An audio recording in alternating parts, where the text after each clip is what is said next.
Can't see anyone's last seen or active now on Instagram? Don't worry, I will walk you through all the fixes so you can get it working again. First, launch your Instagram app. Make sure you have already logged into your account. Now navigate to your profile page. Click on three bars given at the top right corner. Now here you're gonna find different section. Navigate to the section how others can interact with you. Under that, you're gonna find the option messages and story replies. Click on that option. Now click on the option show activity status. Enable for the option show your active status.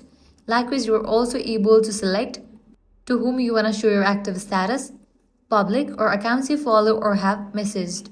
In case you are unable to find these options, you'll need to update your Instagram app. For that, close this, launch your App Store or Play Store, search for the app Instagram. After app appears, if you find the option of update, click on it and update the app to its latest version. And that's it. This way you'll be able to fix Instagram last seen not showing. If this guide helped you out, do not forget to like, share and subscribe. Thanks for watching.